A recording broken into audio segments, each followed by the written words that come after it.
Hello everyone, chapter number 10 hello alkane અને hello arene સંયોજનોમાં આજે lecture number 18 કેન્દ્રાનુરાગી વિસ્થાપન પ્રક્રિયાના અવકાશ રસાયણ દૃષ્ટિકોણમાં આપણે થોડી ઘણી ચર્ચા કરી. એમાં પ્રકાશ ક્રિયાશીલતા, અસંમિતિ, આણ્વીય અસંમિતિ, કિરાલિટી, પ્રતિબિંબી સમઘટકો બધાની ચર્ચા કરી. એમાં આજે આપણે થોડી વધારે ચર્ચા કરીશું. એમાં જે આપણે વાત કરીશું પહેલા ધારણની. આમ તો થોડી ઘણી ચર્ચા આપણે ધારણની આગળ કરેલી છે, બરાબર. ધારણ જેને ઇંગ્લિશમાં રિટેન્શન તરીકે ઓળખવામાં આવે છે. તો કોઈ પણ રાસાયણિક પ્રક્રિયા અથવા રૂપાંતરણ દરમિયાન એક અસંમિત કેન્દ્ર, આપણા માટે અસંમિત કેન્દ્ર એટલે એવો કાર્બન કે જે કિરાલ કાર્બન હોય અને જેની ફરતે ગોઠવાયેલા ચારે પરમાણુ કે પરમાણુ સમૂહ જુદા જુદા હોય એટલે કાર્બન કયો બને? Chiral carbon. અને કિરાલ કાર્બન હોય એટલે સંયોજન પ્રકાશ ક્રિયાશીલ હોય છે, કારણ કે અંદર એક જ કિરાલ કાર્બન છે. એક અસંમિત કેન્દ્ર પરના બંધોની અવકાશીય ગોઠવણી. અહીં અવકાશીય ગોઠવણી એટલે ત્રિપરિમાણમાં અવકાશીય ગોઠવણી સંપૂર્ણતા સચવાઈ રહે છે, તેને વિન્યાસનું ધારણ કહેવામાં આવે છે. અહીંયા બંધોની અવકાશી ગોઠવણી સંપૂર્ણતા સચવાઈ રહે મતલબ કે પ્રક્રિયકમાં કિરાલ કાર્બનની આસપાસ જે ચાર પરમાણુ કે પરમાણુ સમૂહ ગોઠવાયેલા છે, બરાબર, જે રીતે ગોઠવાયેલા છે એ જ રીતે નિપજમાં ગોઠવાયેલા હોય, એમનો વિન્યાસ બદલાતો નથી, એ જ પોઝિશનમાં ગોઠવાયેલા હોય તો આપણે એને ધારણ તરીકે ઓળખીશું. દાખલા તરીકે 2 મિથાઇલ બ્યુટેન 1 ઓલ ની સાંદ્ર HCl સાથે ગરમ કરી પ્રક્રિયા કરવામાં આવે તો અહીંયા સૂત્ર લખ્યું છે મેં 2 મિથાઇલ બ્યુટેન 1 ઓલ, બરાબર. પહેલો કાર્બન, બીજો, ત્રીજો, ચોથો, બીજા પર શું છે? CH3 એટલે 2 મિથાઇલ, ચાર કાર્બન બ્યુટેન, પહેલા પર OH, બ્યુટેન 1 ઓલ.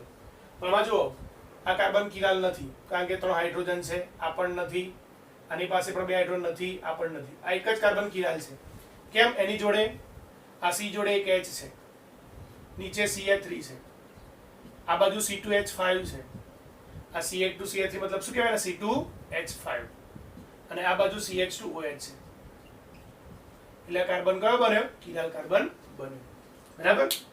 એક વસ્તુ મેં અહીંયા દર્શાવી છે આ રીતે, કિરાલ કાર્બન. આજે આપણો કાર્બન જે કયો છે? Chiral carbon. એની ઉપર એક H છે, એક CH3, તો H મેં અહીંયા દર્શાવ્યો, CH3 અહીંયા દર્શાવ્યો. આ H અને CH3, આ H અને CH3, બરાબર. CH2H, તારે CH2H, અને નીચે આ ભાગ CH2CH3 અથવા C2H5 જે લખીએ, બરાબર. આ કાર્બન, એની ફરતે હાઇડ્રોજન, આ CH3, આ CH2H અને આ CH2CH3 અહીંયા દર્શાયા નીચે. ચલો એને HCl સાથે આપણે ગરમ કરી તો અહીંયા CH2OH માં બંધ તૂટે, CO બંધ તૂટે, બરાબર. અને એમાંથી અહીંયા HCl માંથી Cl અહીંયા ગોઠવાઈ જાય, બરાબર છે. એટલે OH નું વિસ્થાપન કોણ કરે? Cl કરે. તો નિપજ તરીકે આપણને OH ની જગ્યાએ શું મળી જાય? Cl મળે. તો પછી આ OH અને H જોડાઈને શું બનાવે? H2O બનાવે. આ જે નિપજ બનેનું નામ શું થાય? તો અહીંયા નંબર આપીએ તો લાંબી શુક્લાઈથી શરૂ થાય 1 2 3 4. તો પહેલા પર Cl 1 ક્લોરો, બીજા પર મિથાઇલ 2 મિથાઇલ, ચાર કાર્બન એટલે બ્યુટેન, બરાબર. 1 ક્લોરો, બીજા પર મિથાઇલ 2 મિથાઇલ, ચાર કાર્બન એટલે બ્યુટેન. ખ્યાલ આવશે એ પ્રક્રિયામાં શું થયું એમ? આ સૂત્ર કેવી રીતે દર્શાવ્યું છે ખાસ ખબર પડવી જોઈએ, બરાબર. હવે કોઈ પ્રક્રિયા દરમિયાન અવકાશીય કેન્દ્ર જે છે આ કિરાલ કાર્બન વાળું, એના પરના બંધ તૂટે નહીં. તો એની સાથે જે ચાર બંધ બને છે, બંધમાં કોઈ બંધ તૂટ્યો નથી અને રાસાયણિક પ્રક્રિયા નિપજ મળે તો એ વખતે નિપજનો જે વિન્યાસ છે એ પ્રક્રિયકના જેવો જ હોય. એટલે જેવી ગોઠવણી પ્રક્રિયકની છે, કિરાલ કાર્બનની ચાર બાજુ જે રીતે પરમાણુ કે પરમાણુ સમૂહ ગોઠવાયેલા એ જ રીતે નિપજમાં ગોઠવાયેલા હોય, બરાબર. વિન્યાસ બંનેનો સરખો જ હોય તો આપણે એને ધારણ એટલે કે રિટેન્શન તરીકે ઓળખીશું.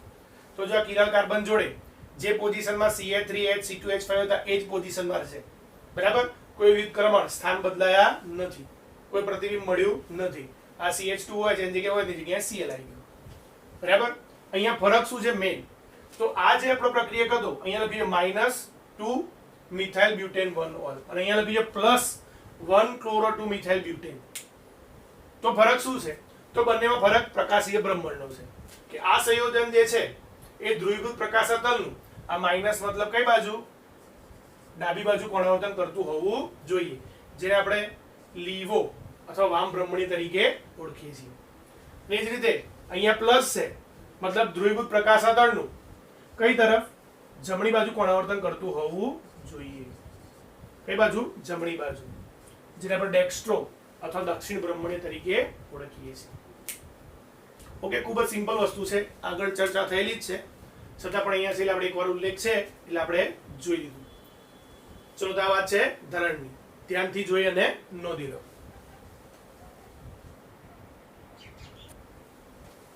ચલો, હવે વાત કરીએ વ્યુત્ક્રમણ, ધારણ અને રેશમીકરણ. આ દરેક વસ્તુ આપણે એક જ પ્રક્રિયામાં સમજવાનો પ્રયત્ન કરીએ. આપણે કોઈ સંયોજન લીધું છે કે જેમાં એક અવકાશ કેન્દ્ર અથવા એક કિરાલ કાર્બન ધરાવે છે અથવા અસમિત કેન્દ્ર છે, કારણ કે એની સાથે જોડાયેલા બધા જ પરમાણુઓ કેવા છે? જુદા જુદા છે. હવે આના પર કોઈ પ્રક્રિયક અથવા કેન્દ્રવાગી પ્રક્રિયક, આજે મેં વાય લખ્યો છે, આપણો શું છે? કેન્દ્રવાગી પ્રક્રિયક છે, કોઈ ન્યુક્લિયોફાઇલ. ન્યુક્લિયોફાઇલ અથવા કેન્દ્રવાગી પ્રક્રિયક, બરાબર, જેની આપણે આગળ ચર્ચા કરી છે એટલે આપણને ખ્યાલ છે એ શું છે. એટેક કરે તો અહીંયા 3 શક્યતાઓ છે. કેટલી શક્યતાઓ છે? 3 શક્યતાઓ. હવે આ પ્રક્રિયા દરમિયાન શું થશે? અસમિત કેન્દ્ર પરનો બંધ તૂટશે. અસમિત કેન્દ્ર પરનો બંધ શું થશે? તૂટશે. એટલે અહીંયાથી આ જે y છે અહીંયાથી x નું શું કરશે? વિસ્થાપન કરશે. શું કરશે? x નું વિસ્થાપન કરશે અને એની જગ્યાએ ગોઠવાશે. તો એના માટે આપણે 3 શક્યતાઓ મળે. એ શક્યતાઓ વારા પરથી આપણે જોઈએ. ચલો, સૌથી પહેલા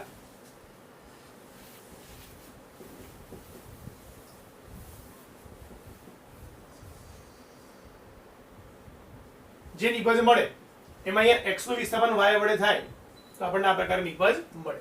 x ની જગ્યાએ કોણ આવી ગયું? y. એટલે cx બંધ તૂટી અને cy નવો બંધ બને, બરાબર. પણ આ જે નિપજ બની એ નિપજમાં તમે જુઓ તો અસમિત કેન્દ્ર સાથે જોડાયેલા પરમાણુના વિન્યાસ C2H5 H CH3 અને x ની જગ્યાએ y as it is છે. આમાં વિન્યાસ બદલાતો નથી, વિન્યાસ એનો એ જ છે. તો આ જે પ્રક્રિયા થઈ એને આપણે આ જે નિપજ મળી આપણે નિપજ એ તરીકે દર્શાવીએ અને આ નિપજ એ બની એને શું કહીશું? ધારણ તરીકે ઓળખીશું. કેમ ધારણ? કારણ કે આ પ્રક્રિયકમાં નિપજ બન્યું એમાં પ્રક્રિયકનો જે વિન્યાસ હતો, પ્રક્રિયકમાં જે પરમાણુ ગોઠવણી હતી એવી સેમ ગોઠવણી શેમાં જોવા મળે છે? નિપજમાં. હમણાં આપણે આગળ ચર્ચા કરી જ છે કે આને ધારણ તરીકે ઓળખવામાં આવે. પણ જો વિન્યાસ ઉલટાઈ જાય તો? વિન્યાસ ઉલટાઈ જાય તો આપણે એને વ્યુત્ક્રમણ તરીકે ઓળખીએ છીએ. શું કહીએ છીએ? વ્યુત્ક્રમણ. તો હવે એની વાત કરીએ.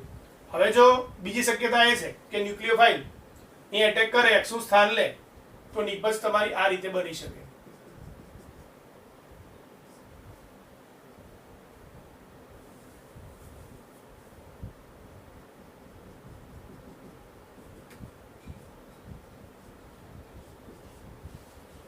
તો અહીંયા તમે જોઈ શકો છો કે અહીંયા જે નિપજ મળી આના પ્રતિબિંબ જેવી મળી, બરાબર. H CH3 અને વિન્યાસ શું થઈ ગયા? ઉલટાઈ ગયા. x અહીંયા લેફ્ટ સાઈડ તો y રાઈટ સાઈડ, H અને CH3 રાઈટ સાઈડ તો એ બંને કઈ સાઈડ? Left side. એટલે આનું શું થઈ ગયું? વ્યુત્ક્રમણ થઈ ગયું. સમજો કે આને આપણે નિપજ B તરીકે ઓળખીએ. શું થયેલું છે? અહીંયા વ્યુત્ક્રમણ થયેલું છે, બરાબર. તો અહીંયા બે શક્યતાઓ છે, કાં તો ધારણ એટલે કે નિપજ જે બને પહેલી એમાં પ્રક્રિયકોમાં પરમાણુનું સ્થાન હોય, પરમાણુ કે પરમાણુ સમૂહના એવા ને એવા સેમ નિપજમાં હોય, એ જ વિન્યાસ હોય તો આપણે ધારણ કહીએ, જે આપણે નિપજ એ તરીકે ઓળખ્યું. અને અહીંયા જો વિન્યાસ બદલાય તો આપણે નિપજ B તરીકે ઓળખીશું. અને ત્રીજી શક્યતા એ છે કે A અને B નું મિક્સચર મળે, નિપજ A વત્તા નિપજ B, બરાબર. અને બંનેનું જે મિક્સચર મળે, માની લો કે બંનેનું મિક્સચર 50-50% છે, સરખા પ્રમાણમાં છે, તો આ જે મિક્સચર બને એને આપણે રેશમિક મિશ્રણ તરીકે ઓળખીશું. શું કહીશું? રેશમિક મિશ્રણ તરીકે ઓળખીશું. આ રેશમિક મિશ્રણ બનવાની પ્રક્રિયાને આપણે રેશમીકરણ તરીકે ઓળખીએ છીએ. હવે થાય શું? જે આ રેશમિક મિશ્રણ બને એ કેવું હશે? પ્રકાશ અક્રિયાશીલ હશે. પ્રકાશ અક્રિયાશીલ કેમ? કારણ કે આની અંદર પરિણામી બ્રહ્માંડ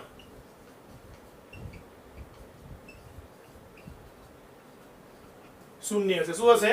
શૂન્ય હશે. એનું કારણ શું છે કે એક સંયોજન, ધારો કે એક સંયોજન ધ્રુવીભૂત પ્રકાશતરણનું જમણી બાજુ કોણાવર્તન કરતું હોય તો બીજું કઈ તરફ? ડાબી બાજુ. આ જેટલું જમણી બાજુ કોણાવર્તન કરે એટલું જ ડાબી બાજુ કોણાવર્તન કરે, એટલે પરિણામી ભ્રમણ આપણને હંમેશા શું મળે? શૂન્ય મળે. તો કહી શકાય કે રેસાયણિક મિશ્રણ એ પ્રકાશ કેવું છે? અક્રિયાશીલ છે. બરાબર. આવનું આગળ બીજું શેમાં હતું? મેસો સંયોજન, એ પણ કેવું હતું? પ્રકાશ અક્રિયાશીલ હતું. ખ્યાલ આવશે? તો આ વાત છે વ્યુત્ક્રમણ, ધારણ અને રેશમીકરણની. ધ્યાનથી જોઈ લો અને નોંધી લો. હવે પ્રકાશ ક્રિયાશીલ આલ્કાઇલ હેલાઇડના સંદર્ભમાં SN1 અને SN2 ક્રિયાવિધિની ચર્ચા કરી. આમ તો આપણે બંનેની ચર્ચા કરેલી જ છે, બરાબર છે. પણ જ્યારે પ્રક્રિયા તરીકે પ્રકાશ ક્રિયાશીલ આલ્કાઇલ હેલાઇડ હોય, કેવો પ્રકાશ? ક્રિયાશીલ, મતલબ એ કિરાલ કાર્બન ધરાવતો કોઈ એક અવકાશ કેન્દ્ર ધરાવતું હશે અથવા અસમિત કેન્દ્ર ધરાવતું હશે, બરાબર. તો સૌથી પહેલા વાત કરીએ SN2 ની, કે પ્રક્રિયકની સરખામણીમાં અહીંયા જે SN2 ક્રિયાતા પ્રક્રિયક લો, એ પ્રક્રિયક નો જે વિન્યાસ હોય એના કરતા નિપજનો વિન્યાસ કેવો હશે? ઉલટો હશે, એટલે કે વ્યુત્ક્રમિત થયેલો હશે. કેવો હશે? વ્યુત્ક્રમિત થયેલો. અહીંયા પ્રક્રિયા દર્શાવી છે, એમાં તમે વિન્યાસ જોઈ શકો છો. આમાં વિન્યાસ જે બાજુ છે ડાબી બાજુ, એની જગ્યાએ બાજુ કઈ બાજુ જોવા મળે છે? જમણી બાજુ. એ વિન્યાસ કેવો થયેલો છે? વ્યુત્ક્રમિત થયેલો છે. એનું કારણ શું? તો પ્રક્રિયકમાં તમારો કેન્દ્રાકી પ્રક્રિયક જે બાજુ ગોઠવાયેલો છે એનાથી વિરુદ્ધ બાજુથી બીજો કેન્દ્રાકી પ્રક્રિયક જોડાય છે. એટલે પ્રક્રિયકમાં તમારો કેન્દ્રાકી પ્રક્રિયક છે એના પર જે OH- એટેક કરે, કઈ બાજુથી એટેક કરે છે? પાછળથી એટેક કરે. એટલે વિન્યાસ નું થઈ જાય? વ્યુત્ક્રમણ થઈ જાય. આ જે OH- છે એ ક્યાંથી એટેક કરશે? પાછળથી એટેક કરશે, બરાબર. એટલે આ બંધ બધા ધીરે ધીરે આ તરફ ખસશે. બાકી ક્રિયાવિધિમાં આપણે ચર્ચા કરેલી છે, બરાબર. તો અહીંયા પ્રક્રિયા કોણ છે? -2 બ્રોમો ઓક્ટેન. હવે અહીંયા ફરી માઇનસ લખ્યું છે, મતલબ શું હશે? કે 2 બ્રોમો ઓક્ટેન નું દ્રાવણ જો પોલારીમીટરમાં રાખીએ તો એ ધ્રુવીભૂત પ્રકાશના તણનું કઈ બાજુ? ડાબી બાજુ કોણાવર્તન કરતું હશે, અથવા એને L તરીકે લખવામાં આવે. અને જે નિપજ બને છે એ કઈ બાજુ?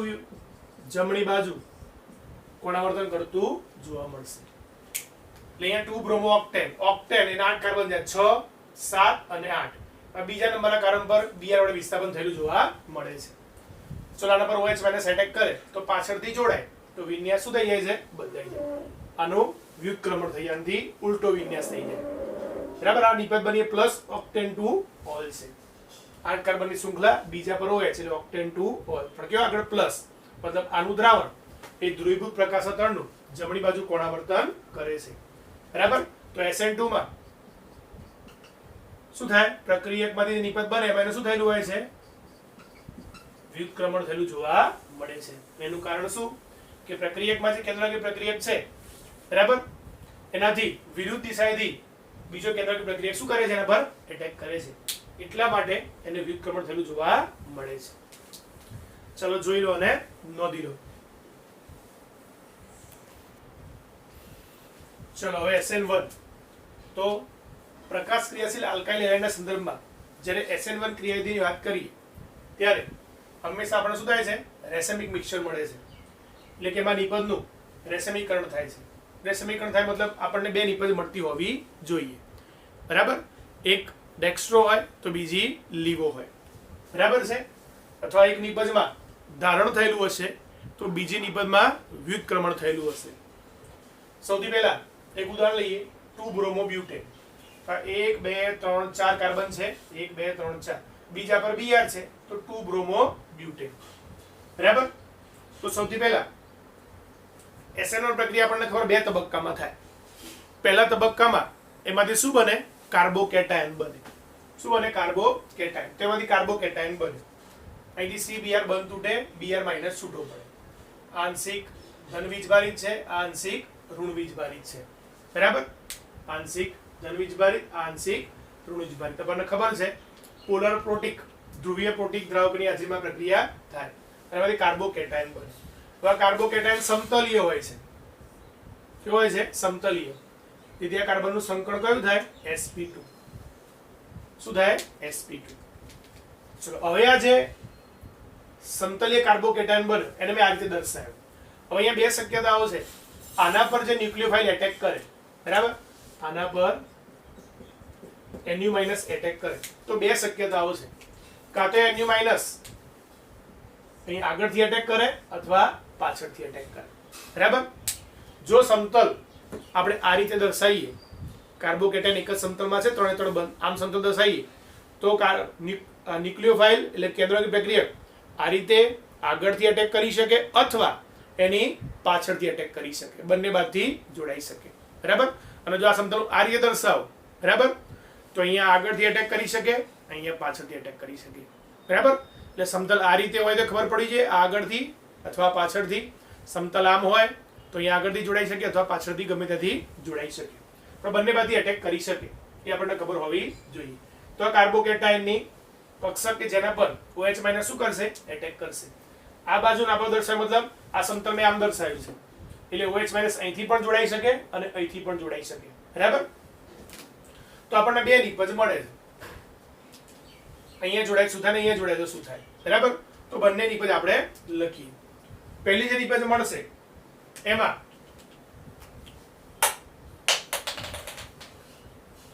ચલો આ જે નિપજ મળશે એ નિપજમાં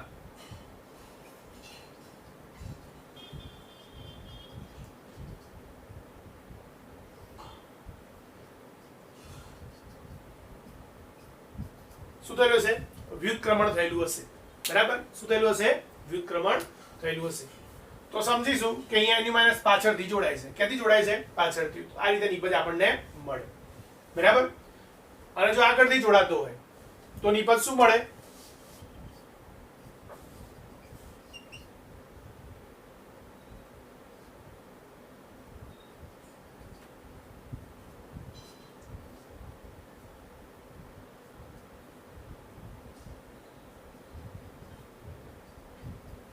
તો નિપજ આ રીતે મળે. આગળથી જોડાતો હશે તો BR ની જગ્યાએ OH- આવી જાય, એઝ ઇટ ઇઝ બાકી રહે, એટલે વિન્યાસ એઝ ઇટ ઇઝ છે, જેવો તેવો જ. તો આને શું કહેવાય, ધારણ.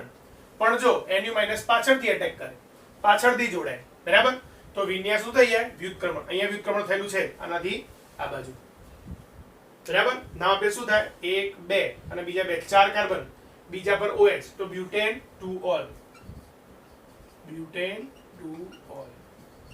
પેલામાં નિપજ એની જ છે, ખાલી વ્યુત્ક્રમણ વિન્યાસ બદલાયો છે, તો નામ પણ એનું છે બ્યુટેન ટુ ઓલ, બરાબર. ફરક ક્યાં પડશે બંનેમાં, તો એક ડેક્સ્ટ્રો હશે અને એક લીવો હશે. સમજો કે આ શું છે, પ્લસ છે, તો આ કેવું હશે, minus. Plus butane to all, minus butane to all.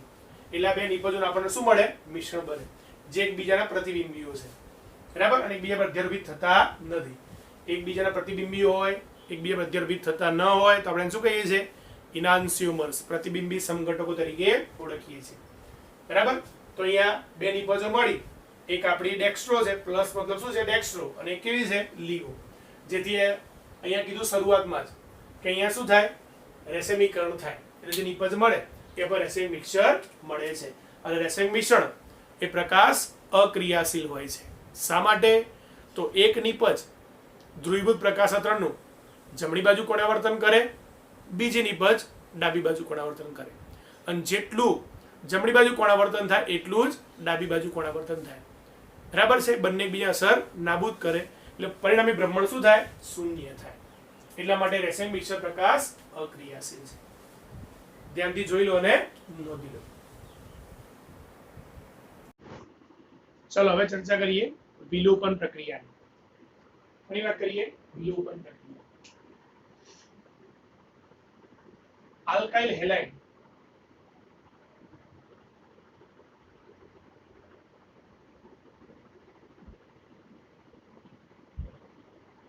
ચલો અહીંયા કોઈ મેં આલ્કાઇલ હેલાઇડ દર્શાવ્યું છે, બરાબર.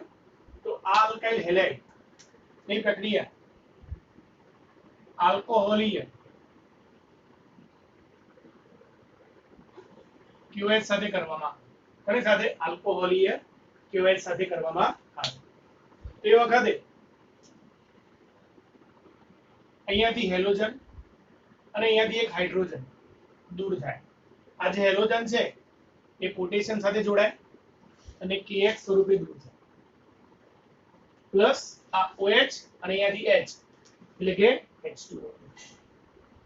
તો બંને કાર્બન પરથી એક એક પરમાણુ દૂર થાય છે એટલે એમની સંયોજકતા ખૂટે છે જે આપણે ત્રિબંધ દ્વારા પૂર્ણ કરીશું. અહીંયા CH3 માં શું થઈ ગયા CH2 અહીંયાથી X ગયો બરાબર એટલે ત્યાં પણ શું રહ્યા CH2 CH2 double bond CH2 બરાબર. તો અહીંયા નિપજ મળી આપણને આલ્કીન આલ્કીન તરીકે શું મળ્યું ઇથીન શું મળ્યું ઇથીન. હવે આ પ્રક્રિયામાં ખાસ વસ્તુ આપણે નોંધવાની છે કે હેલોજન પરમાણુ જે કાર્બન સાથે જોડાયો હોય એ કાર્બનને આપણે આલ્ફા કાર્બન કહીશું. શું કહીશું આલ્ફા કાર્બન. એની બાજુવાળો જે કાર્બન હોય એને બીટા કાર્બન કહીશું. હજુ આગળ જો કાર્બન આવે તો ગેમા અને આગળ આવે તો ડેલ્ટા. બસ આપણા સિમ્બોલ્સ અહીંથી આગળ છે નહીં. આલ્ફા બીટા ગેમા અને ડેલ્ટા. એટલે હેલોજન પરમાણુ સીધો સીધો જે કાર્બન સાથે જોડાયેલો હોય સમજો કે આમ દર્શાવ્યું હોય તો અહીંયા હેલોજન જોડાયો છે તો આ તમારો આલ્ફા કાર્બન છે આ બીટા છે આ ગેમા છે અને જો આગળ જો હોય તો આ ડેલ્ટા છે બરાબર. જો આમ જોડાયેલા હોય તો યાદ રાખજો કે તમારો મેઇન ક્રિયાશીલ સમૂહ જે કાર્બન સાથે જોડાયેલો હોય એ તમારો કયો છે આલ્ફા કાર્બન છે. તો હવે આ પ્રક્રિયામાં આ જે પ્રક્રિયા છે એ પ્રક્રિયા પછી આપણે આમ દર્શાવીએ કે ભાઈ આ CH3 જે હતા આ H આ H આ H પછી અહીંયા CH2 અહીંયા શું હતું X બરાબર. તો આપણે આગળ જેમ કીધું એમ કે ભાઈ હેલોજન જે કાર્બન સાથે જોડાયો હોય એ કાર્બન તમારો કયો છે આલ્ફા એની બાજુવાળો કાર્બન કયો છે બીટા બરાબર. તો અહીંયા બીટા કાર્બન સાથે જોડાયેલા હાઇડ્રોજન બીટા હાઇડ્રોજન કહેવાય. આ બધા બીટા હાઇડ્રોજન છે અને આલ્ફા હાઇડ્રોજન છે બરાબર. આની પ્રક્રિયા આપણે કોણ જોડે કે આલ્કોહોલિક KOH સાથે કરી કોણ જોડે આલ્કોહોલિક KOH સાથે. તો અહીંયાથી આલ્ફા કાર્બન પરથી હેલોજન દૂર થાય. શું દૂર થાય હેલોજન જે આ K સાથે જોડાય અને KX બનાવે. શું બનાવે KX પ્લસ બીટા કાર્બન પરથી કોઈ પણ એક હાઇડ્રોજન દૂર થાય. સમજો કે હાઇડ્રોજન દૂર થાય છે એ આ OH સાથે જોડાઈને શું બનાવે H2. બંને કાર્બન પરથી એક એક પરમાણુ દૂર થયા એમની સંયોજકતા એક એક ખૂટી. તો એ સંયોજકતાની પૂર્તિ કરવા માટે આપણે વચ્ચે શું મૂકી દીધું દ્વિબંધ. હવે આ કાર્બન સાથે બે હાઇડ્રોજન બાકી રહ્યા તેનો CH2 લખું વચ્ચે ડબલ બોન્ડ અને આ કાર્બન સાથે પણ બે હાઇડ્રોજન બાકી રહ્યા CH2. શું બન્યું આમાંથી ઇથીન. નિપજ તરીકે આપણને આલ્કીન મળે. શું મળે આલ્કીન મળે. ક્યારે તો હેલો આલ્કેનની પ્રક્રિયા આલ્કોહોલિક KOH સાથે કરવામાં આવે છે. એટલે અહીંયા આ પ્રક્રિયામાં હેલોજન આલ્ફા કાર્બન પરથી હેલોજન બીટા પરથી હાઇડ્રોજન દૂર થાય છે અને અહીંયા બીટા કાર્બન પરથી હાઇડ્રોજન દૂર થતો હોવાના કારણે એને બીટા વિલોપન પ્રક્રિયા તરીકે પણ ઓળખવામાં આવે છે. શું કહેવાય એને બીટા વિલોપન પ્રક્રિયા. વિલોપન થવું મતલબ દૂર થવું. વિલોપન થવું મતલબ દૂર થવું. અથવા આ પ્રક્રિયાને અહીંયાથી હાઇડ્રોજન પણ દૂર થાય છે અને હેલોજન પણ દૂર થાય છે તો આને ડીહાઇડ્રો હેલોજિનેશન તો આને ડીહાઇડ્રો હેલોજિનેશન તરીકે પણ ઓળખવામાં આવે. ડી એટલે અહીંયા દૂર થવું. કોણ કોણ હાઇડ્રો એટલે હાઇડ્રોજન અને હેલોજિનેશન એટલે હેલોજન. હાઇડ્રો હેલોજન એટલે હાઇડ્રોજન હેલોજન બંને દૂર થાય એટલે ડીહાઇડ્રો હેલોજિનેશન તરીકે ઓળખવામાં આવે અથવા ડીહાઇડ્રો હેલોજનીકરણ. શું કહેવાય ડીહાઇડ્રો હેલોજનીકરણ તરીકે ઓળખવામાં આવે છે. તો ખ્યાલ આવશે બીટા વિલોપન ખૂબ જ અગત્યની પ્રક્રિયા છે. ઘણા બધા ઉદાહરણ તમે દર્શાવી શકો છો બરાબર છે.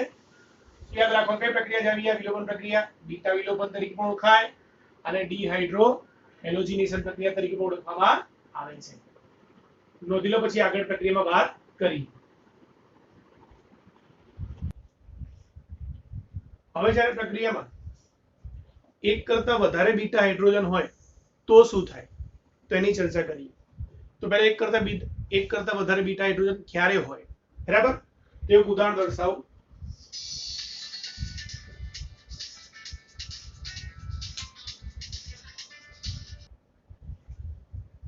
તો સમજો અહીંયા આ કાર્બન પર હેલોજન જોડાયેલો છે બરાબર.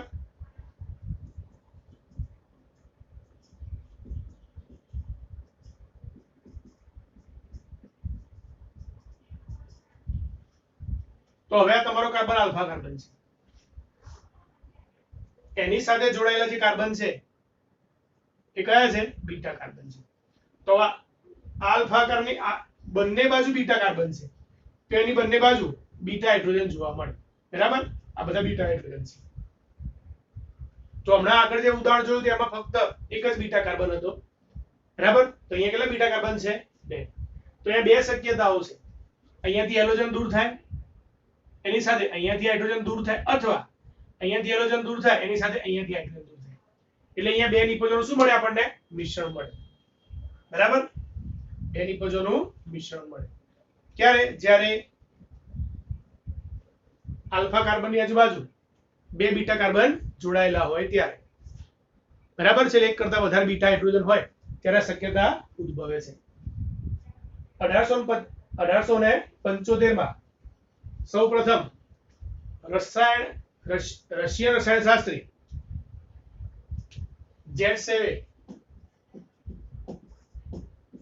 જેટસેવે, બરાબર, જેનો ઉચ્ચાર જેટસેપ પણ થાય છે,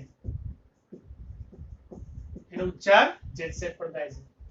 સૌપ્રથમ આ પ્રક્રિયાની નોંધ કરી. તો સૌપ્રથમ આ પ્રક્રિયા કોણ દર્શાવી? જેટસેવ દર્શાવી.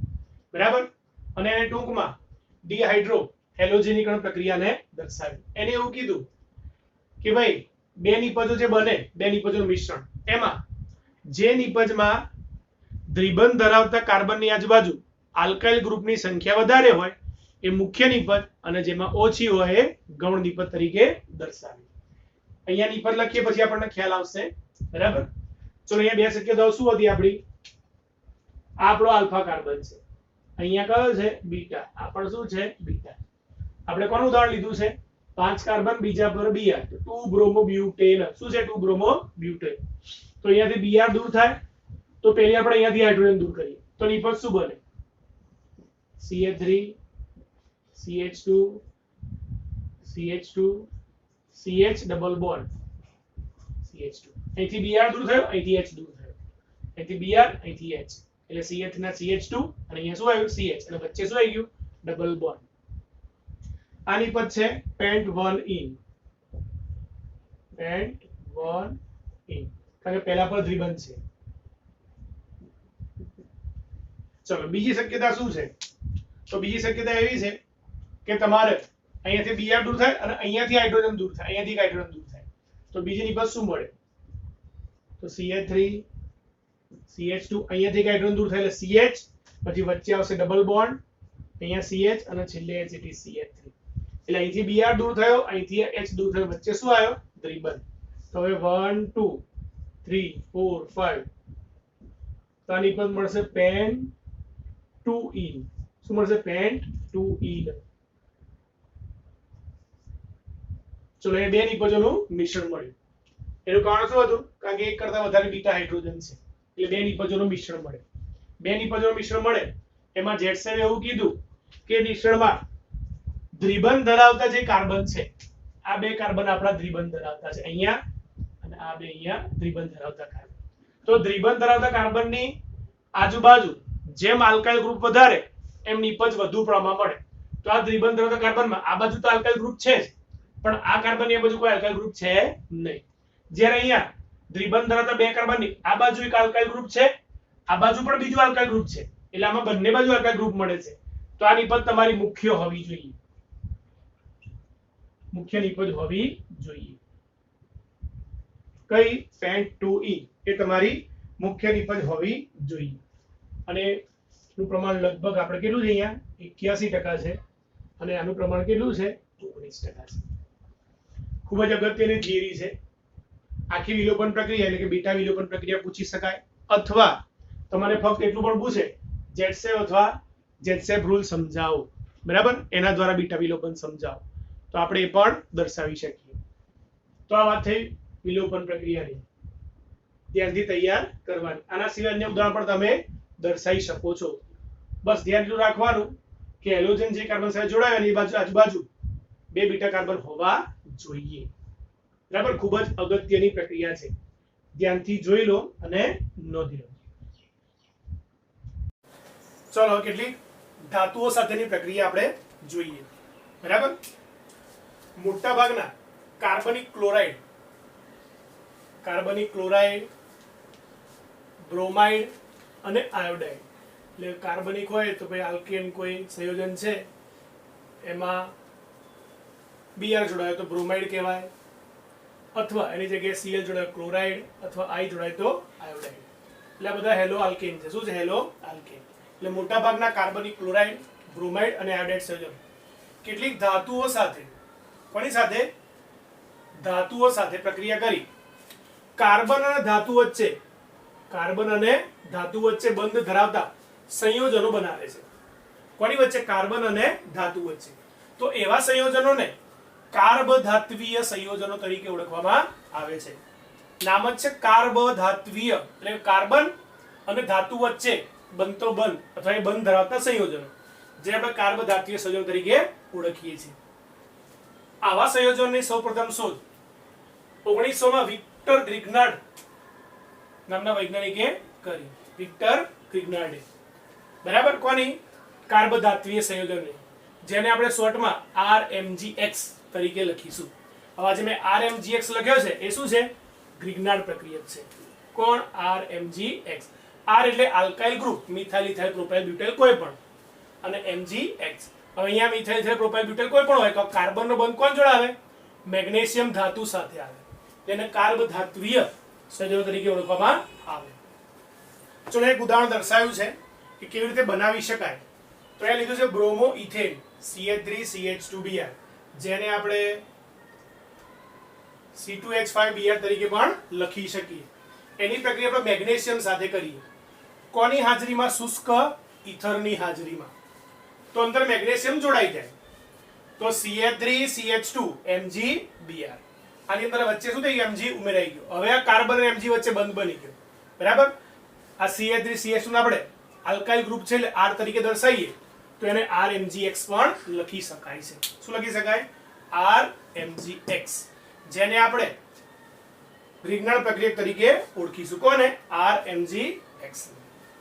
હવે જે RMGX ને દર્શાવ્યું એમાં Mg ની સાપેક્ષે જે કાર્બન આલ્કાઇલ ગ્રુપ છે એનો કાર્બન ઋણ વીજભારિત હોય, આંશિક, મેગ્નેશિયમ ધન વીજભારિત હોય.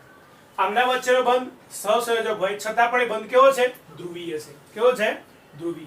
જ્યારે Mg અને X વચ્ચે, Mg ધન વીજભારિત છે, X ઋણ વીજભારિત છે. બરાબર. એમના વચ્ચેનો મોટા ભાગે બંધ કયો હશે? આયનીય છે. આ RMGX ખૂબ જ પ્રતિક્રિયાત્મક છે. શું છે? ખૂબ જ પ્રતિક્રિયાત્મક છે. એટલે ખૂબ જ ઝડપથી પ્રક્રિયા કરે છે અને એવા સંયોજનની શોધમાં હોય છે કે જે એમને પ્રોટોન પ્રદાન કરે. પ્રોટોન થી મતલબ છે અહીંયા H+. શું પ્રદાન કરે? H+. એટલે પ્રોટોનના કોઈ પણ સ્ત્રોત સાથે પ્રક્રિયા કરી એમાંથી આજે મેં HC લખ્યું છે એ છે હાઇડ્રોકાર્બન. શું બનાવે છે? હાઇડ્રોકાર્બન બનાવે છે. દાખલા તરીકે H2O છે, આલ્કોહોલ છે, એમાઇન સંયોજનો છે. આ બધા જ સરળતાથી H+ મુક્ત કરી શકતા સંયોજનો છે. બરાબર. જે એમને પ્રોટોન આપી શકે સરળતાથી. તો અહીંયા એક પ્રક્રિયા મેં દર્શાવી છે કે RMGX વત્તા H2O. હવે H2O માંથી આપણે લખીએ H2O છે તો H+ અને OH-.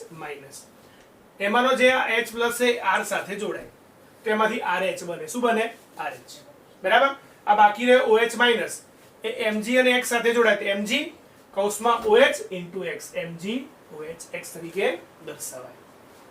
બરાબર છે. અને પ્રક્રિયા દરમિયાન આ RMGX માંથી ભેજનું પ્રમાણ દૂર કરવા માટે એની પ્રક્રિયા કોની સાથે હાજરીમાં? શુષ્ક ઇથરની હાજરીમાં કરવામાં આવે છે.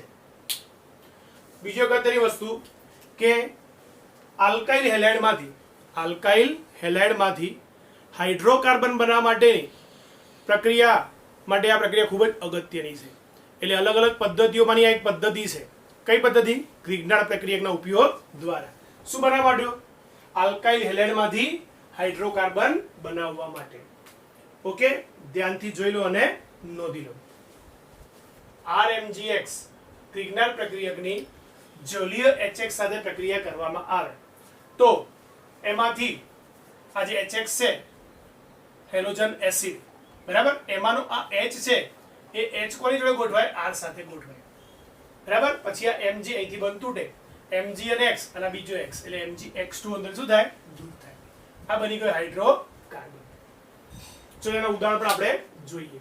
બરાબર, પહેલા RMGX બનાવવાનો, પછી એની પ્રક્રિયા આગળ કરવાની. અને જ્યારે પણ આપણે RMGX બનાવીએ ગ્રિગ્નાર્ડ પ્રક્રિયક, બરાબર, આલ્કાઇલ મેગ્નેશિયમ હેલાઇડ, ત્યારે આપણે હંમેશા સૂકા ઇથરનો ઉપયોગ કરીશું. એટલે અહીંયા CH3CH2Cl ક્લોરોઇથેન ની પ્રક્રિયા આપણે Mg સાથે કરી. બરાબર, આપણે લખ્યું છે સુઈ, એટલે સુઈ જવાનું નથી. શું છે? સૂકો ઇથર.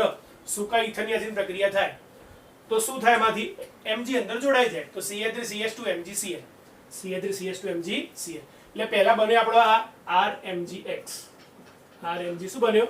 X બન્યો. X ની જગ્યાએ Cl છે, R ની જગ્યાએ ઇથાઇલ ગ્રુપ છે, આ R છે.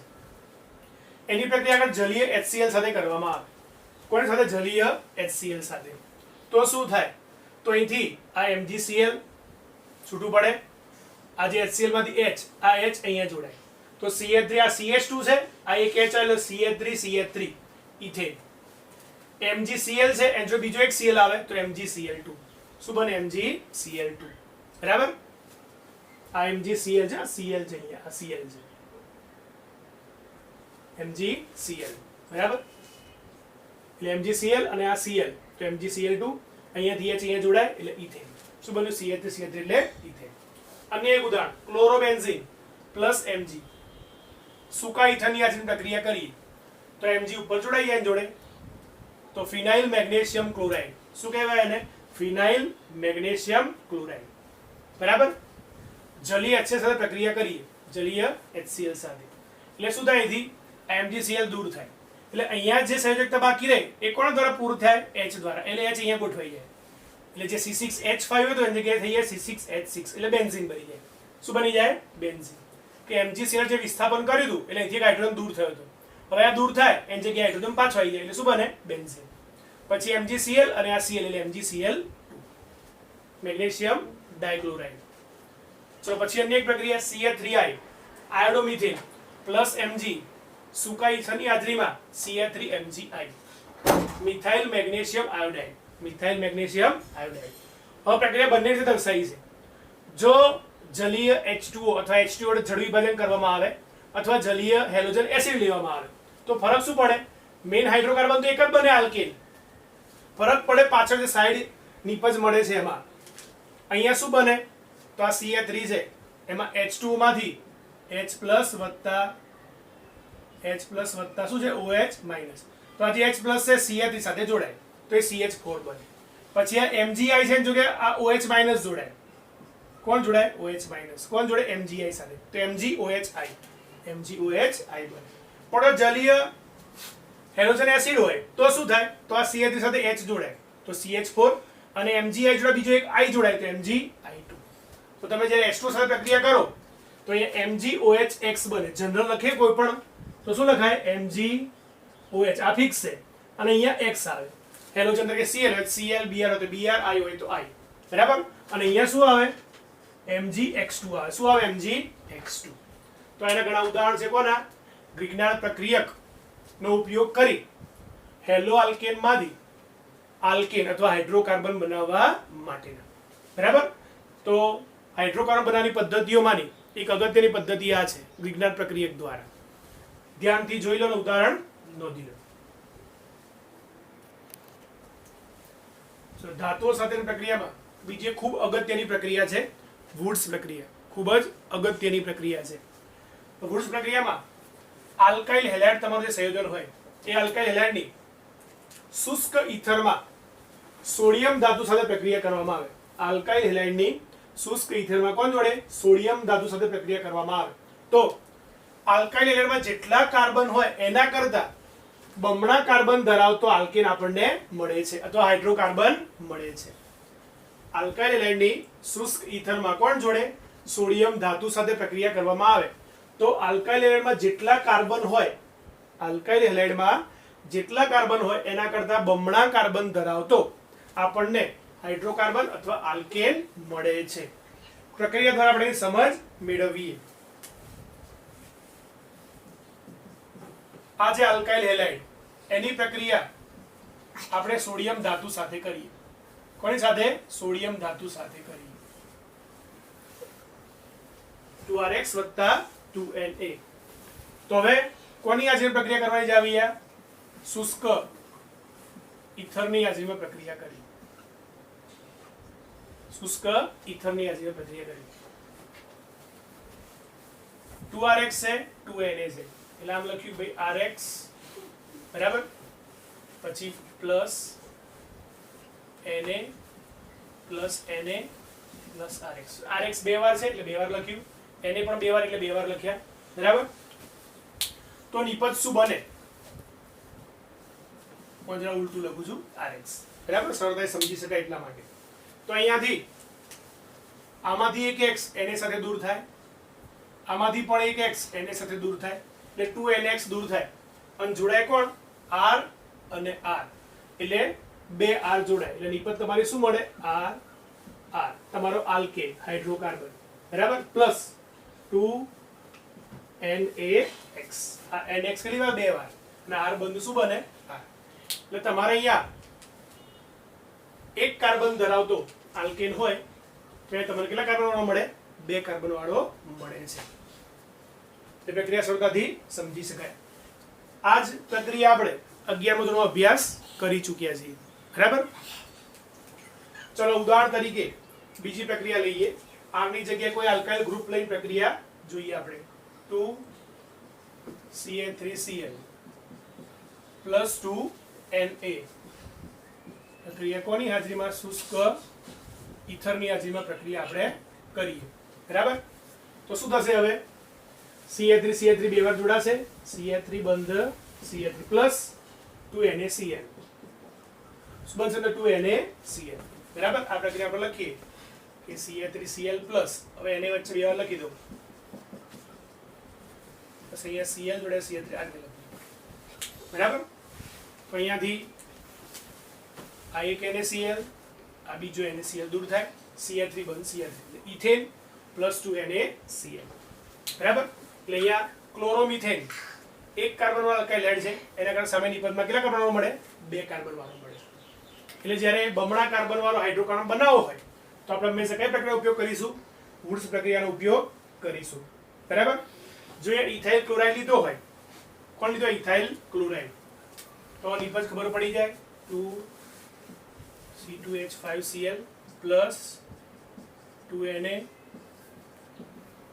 કોની હાજરીમાં? શુષ્ક ઈથરની હાજરીમાં પ્રક્રિયા કરીએ તો શું થશે? અહીંયાથી C2H5 બે વાર જોડાશે, C2H5 બંધ C2H5 પ્લસ 2NaCl.